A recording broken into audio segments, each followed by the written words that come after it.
अऊज़ु बिल्लाहि मिनश्शैतानिर्रजीम बिस्मिल्लाहिर्रहमानिर्रहीम काफ़हा या ऐन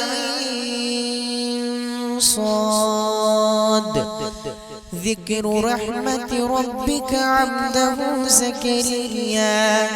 पूर्वक से सुनने की जरूरत है। मैं आखिरी बात आपकी खिदमत में रखने जा रहा हूं। लॉकडाउन से पहले आसाम में मेरा प्रोग्राम था। जब मैं स्पीच से फारिग हुआ तो कुछ हिंदू भाई और क्रिश्चियन मेरे करीब आए, आकर कहने लगे कि गुरुजी आपकी सारी बातें मुझे बहुत अच्छी लगी, लेकिन आपकी एक बात से मैं इत्तिफाक नहीं करता। मैंने कहा वो कौन सी बात है? कहा आपने कहा सिर्फ काली कमली वाले मुस्तफ़ा सल्लल्लाहु अलैहि वसल्लम की सीरत सारी इंसानियत के लिए आइडियल और नमूना है। मैं इसे नहीं मानता, मैं स्वीकार नहीं करता। क्या ईसा यसूह यानी ईसा मसीह ईसा अलैहिस्सलातु वस्सलाम की सीरत सारी इंसानियत और मानवता के लिए आइडियल और नमूना नहीं है? मैंने कहा कि अगर ईसा अलैहिस्सलातु वस्सलाम की सीरत सारी इंसानियत और मानवता के लिए आइडियल और नमूना है, तो आप ये बताइए कि ईसा अलैहिस्सलातु वस्सलाम ने शादी कैसे की, निकाह कैसे किया, विवाह कैसे किया, और अपने बच्चों, अपनी औलाद, पुत्र और पुत्रियों की तरबियत कैसे की? बहुत गौर से सुनने की जरूरत है, बहुत गौर से सुनने की जरूरत है। इंशाअल्लाह आपका ईमान ताजा हो जाएगा। मैंने कहा बताइए ईसा अलैहिस्सलातु वस्सलाम ने निकाह कैसे किया, अपने बच्चों की तरबियत कैसे की? उसने कहा कि ईसा अलैहिस्सलातु वस्सलाम ने तो निकाह ही नहीं किया, तो बच्चों की तरबियत कैसे की, तो मैं कैसे बता सकता? मैंने कहा सुनो, 100 सोनार की एक, अरे बोलो आगे से पीछे तक। मैंने कहा सुनो, 33 वर्ष की उम्र में ईसा अलैहिस्सलातु वस्सलाम को धरती से आकाश पर उठा लिया गया। फिर इमाम मेहदी के जमाने में ईसा अलैहिस्सलातु वस्सलाम इस रूए जमीन पर आएंगे और उलमाए देवबंद की तलवार से दज्जाल को कत्ल करेंगे। उस वक्त ईसा अलैहिस्सलातु वस्सलाम के 2 निकाह होंगे। कितने होंगे? 2 निकाह होगा। ईसा अलैहिस्सलातु वस्सलाम का निकाह पढ़ाने वाला काजी उम्मते मुहम्मदिया का काजी होगा। ईसा अलैहिस्सलातु वस्सलाम के निकाह के गवाह उम्मते मुहम्मदिया के अफराद होंगे। ईसा अलैहिस्सलातु वस्सलाम का निकाह जिस खातून से होगा, खुदा की कसम वो काली कमली वाले मुस्तफ़ा सल्लल्लाहु अलैहि वसल्लम पर ईमान रखने वाली होगी। तो खुद ईसा अलैहिस्सलातु वस्सलाम की जिंदगी उस वक्त तक कामिलो अकमल नहीं हो सकती जब तक कि वो काली कमली वाले मुस्तफ़ा सल्लल्लाहु अलैहि वसल्लम को अपने लिए आइडियल और नमूना न मान लें।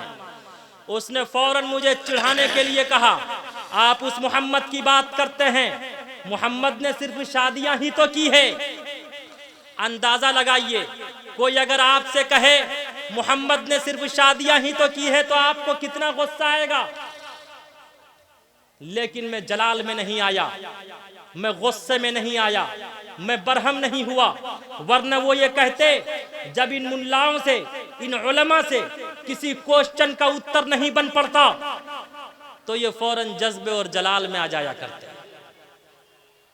मैंने कहा सुनो, काली कमली वाले मुस्तफ़ा सल्लल्लाहु अलैहि वसल्लम ने बेशक 11 शादियां की थी। कितनी शादियां? एक बांदी थी, यमन के बादशाह ने गिफ्ट में पेश किया था। बाद में आप अलैहिस्सलाम ने उससे विवाह किया। मारिया किप्तिया, उसी से इब्राहिम नामी पुत्र पैदा हुआ था। तो कुल मिला के आप अलैहिस्सलातु वस्सलाम ने 12 विवाह किए थे। कितने विवाह? 12। बेशक आप अलैहिस्सलातु वस्सलाम ने 12 विवाह किया। कितने विवाह किए? आगे से पीछे तक बोलिए। और इसका तस्किरा हमारी किताबों में नहीं बल्कि हिंदू भाइयों की भी किताबों में है। उष्टुरायस्य पड़वाहिनो वधुमंतु दिविरदशा दिव इस्माना उपसपरिशा। एक ऐसा अंतिम महापुरुष आएगा, उनकी 12 पत्नियां होंगी। कितनी पत्नियां होंगी? आगे से पीछे तक बोलो कितनी पत्नियां? बेशक आप अलैहिस्सलातु वस्सलाम की 12 पत्नियां थी। पहली पत्नी का नाम खदीजा था, दूसरी का नाम सौदा था, तीसरी का नाम आयशा था, चौथी का नाम हफ्सा था, पांचवी का नाम ज़ैनब बिनते खुज़ैमा था, छठी का नाम उम्मे सलमा था, सातवीं का नाम ज़ैनब बिनते जहश था, आठवीं का नाम जुवेरिया था, नवीं का नाम उम्मे हबीबा था, 10वीं का नाम सफिया था, 11वीं का नाम मैमूना था, 12वीं का नाम मारिया किब्तिया था। बेशक आप अलैहिस्सलातु वस्सलाम ने 12 विवाह किया। अगर आप अलैहिस्सलातु वस्सलाम के 12 विवाह की वजह से आप अलैहिस्सलातु वस्सलाम को अय्याश और रंगीला रसूल कहते, तो बताओ श्री कृष्ण जी को क्या कहोगे?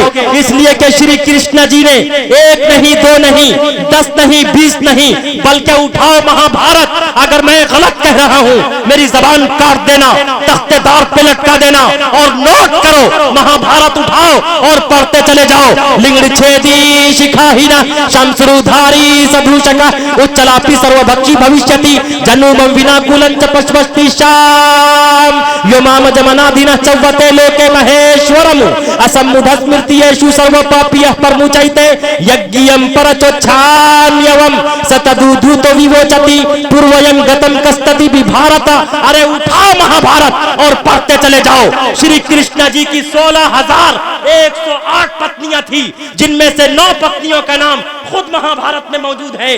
पहली पत्नी का नाम राधा था, दूसरी का नाम रुक्मणी था, तीसरी का नाम सत्यभामा था, चौथी का नाम सिर्फ सतिया था, पांचवी का नाम जंबावती था, छठी का नाम भद्रा था, सातवीं का नाम मतरावंदा था, आठवीं का नाम लक्ष्मणा था और नवीं का नाम कालंदी था।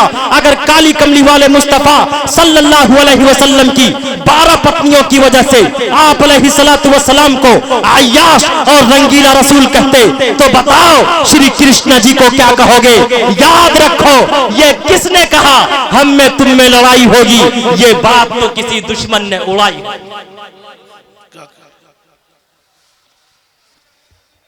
ऐ हिंदू मुस्लिम भाइयों,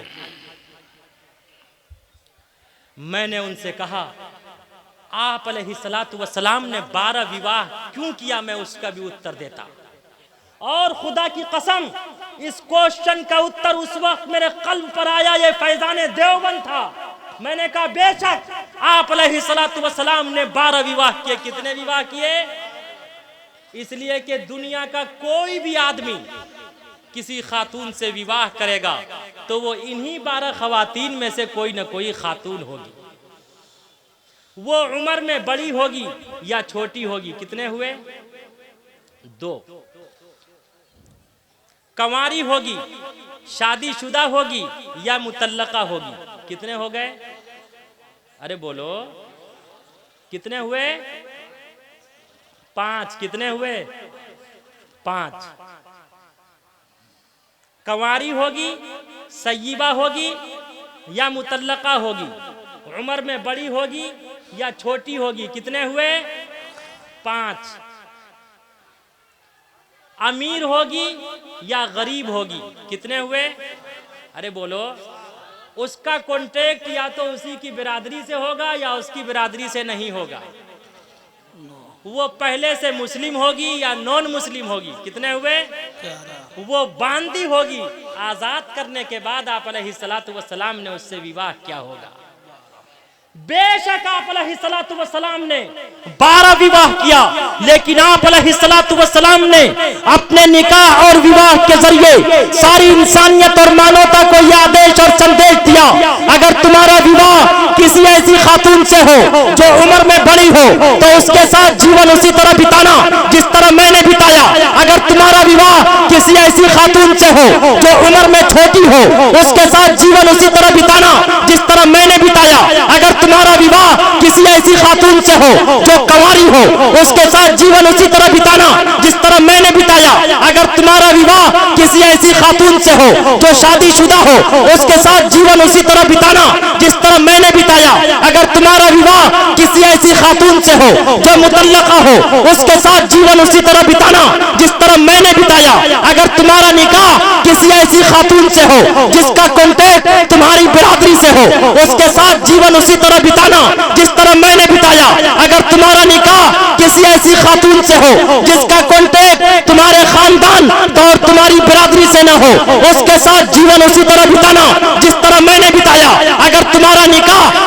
ऐसी खातून से हो जो नॉन मुस्लिम हो, उसके साथ जीवन उसी तरह बिताना जिस तरह मैंने बिताया। अगर तुम्हारा निकाह किसी ऐसी खातून से हो जो पहले से मुस्लिम हो, उसके साथ जीवन उसी तरह बिताना जिस तरह मैंने बिताया। अगर तुम्हारा निकाह किसी ऐसी खातून से हो जो बांदी हो, आजाद करने के बाद तुमने उससे निकाह किया, तो उसके साथ जीवन उसी तरह बिताना जिस तरह मैं मोहम्मद रसूलुल्लाह मारिया किब्तिया के साथ निकाह करके, विवाह करके, शादी करके पूरा जीवन बिताया हूँ।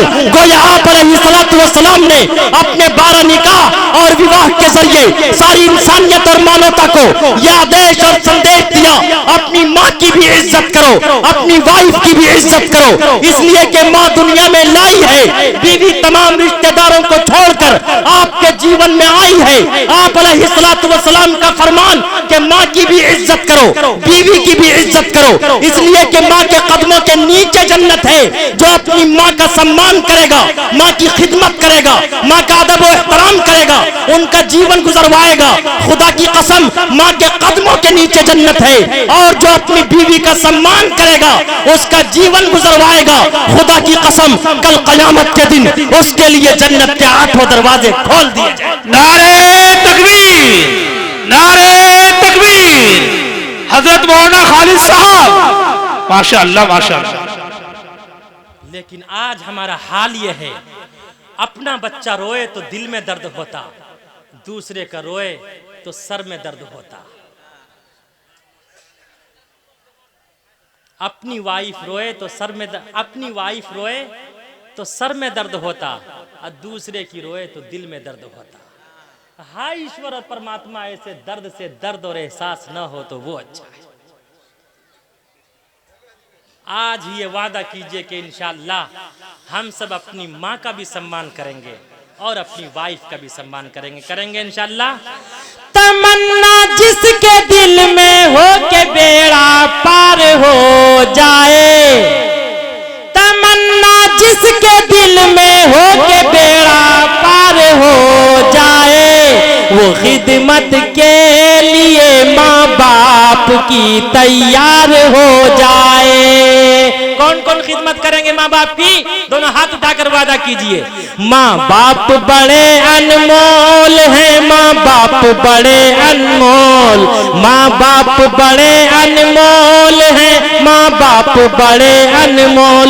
हुक्म खुदा है, हुक्म खुदा है, उनको कभी तू, हुक्म खुदा है, उनको कभी तू उफ तक भी ना बोल। माँ बाप बड़े अनमोल हैं, माँ बाप बड़े अनमोल, माँ बाप बड़े अनमोल हैं, माँ बाप बड़े अनमोल। याद रखो नौजवानों, आज माता पिता की बात पर माता पिता अगर नसीहत करते हैं तो हम और आप फौरन अपना जूता उठाकर उनके सर पे मारने की कोशिश करते हैं। याद रखो, जो अपने बाप की आजमत करेगा, अपने बाप का एहतराम करेगा, वो भाग्यशाली होगा। जो अपनी माता की इज्जत और सम्मान करेगा, खुदा की कसम वो कभी मुहताज, तंग दस्त और गरीब नहीं हो सकता। इंशाअल्लाह हम सब अपने माता पिता का सम्मान करेंगे इंशाअल्लाह। अल्लाह आप सबके जज्बे को, आप सबके हौसले को कबूल फरमाए। तो जब मैंने उनसे ये कहा कि आप अलैहिस्सलातु वस्सलाम ने अपने निकाह और विवाह के जरिए सारी इंसानियत और मानवता को मोहब्बत और प्रेम का संदेश और आदेश दिया, तो उसने फौरन मुझे चिढ़ाने के लिए और कहा, आप उस मोहम्मद की बात करते जिसने 6 साला आयशा नामी बच्ची के साथ रेप किया था। नाउज बिल्लाह, सब कही आगे से पीछे तक। मैंने कहा सुनो, कुछ इलाज मैंने तुम्हारा किया है, कुछ बाकी है। लात का भूत कभी बात से, अरे बोलो, God small grand slow but sure. याद रखो कभी नहीं, अरे आगे से पीछे तक बोलो, नहीं मानता। मैंने कहा उठाओ मनुस्मृति। आज जो दिल्ली के चौराहों पर, सड़कों पर मनुस्मृति को बार बार जलाने की कोशिश की जाती, मैंने कहा उठाओ। जब श्री रामचंद्र जी की वाइफ सीता का रावण ने अगवा किया था, तो श्री रामचंद्र जी ने हनुमान की मदद से सीता को रावण से छुड़ा कर लाया, रावण के सर को कलम करके तख्तेदार पे लटकाया। उस वक्त रावण के चुंगुल से छुटा कर लाया और 22 दिन में लंका लेकर पहुंचा था। उस वक्त रावण ने उससे पूछा था कि हाय सीता, इस वक्त तुम्हारी उम्र क्या है, तुम्हारी एज क्या है? सीता ने कहा था कि मैं इस वक्त 18 साल की हूं, 12 साल से श्री रामचंद्र जी के साथ अपना जीवन बिता रही है। जब आप कैलकुलेट करेंगे तो आपको पता चलेगा, 18 में से 12 निकाल दीजिए, कितने बचे? 6। गोया 6 साल की एज थी किनकी? श्री सीता की। श्रीमती सीता। श्रीमती सीता की उम्र क्या थी? अरे बोलो। उस वक्त श्री रामचंद्र जी ने किससे विवाह किया? 6 साल की सुंदर देवी सीता से विवाह। और पते की बात, नुक्ते की बात, इसे भी अपने दिल में बैठा लो। और वो 56 इंच का सीना है, उसकी छाती पे चढ़ के इस क्वेश्चन का उत्तर देना। जिस दिन सीता का विवाह राम जी से हुआ था, सीता की छोटी बहन का नाम था उर्मिला। क्या नाम था? उर्मिला। अरे बोलो आगे से पीछे तक। उर्मिला। सीता की छोटी बहन का नाम था उर्मिला। जिस दिन सीता का विवाह श्री रामचंद्र जी से हुआ था, उसी दिन उर्मिला का विवाह श्री लक्ष्मण जी से हुआ था। जब सीता की उम्र 6 साल है, तो उर्मिला की उम्र कितनी साल होगी? कितने साल होगी? अरे उर्मिला की उम्र क्या होगी? अरे बोलो। अगर 1 साल का भी अंतर माना जाए तो क्या उम्र होगी? 5 साल। तो बताओ, 5 और 6 साल के एज में, 5 और 6 साल की उम्र में किसने विवाह किया?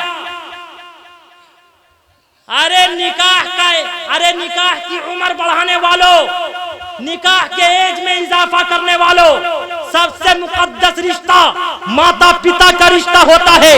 और सबसे पाक और पवित्र रिश्ता किसका होता है? माता और पिता का होता है। और सबसे बड़ा रिश्ता मियां बीवी का रिश्ता होता है, हस्बैंड और वाइफ का रिश्ता होता है।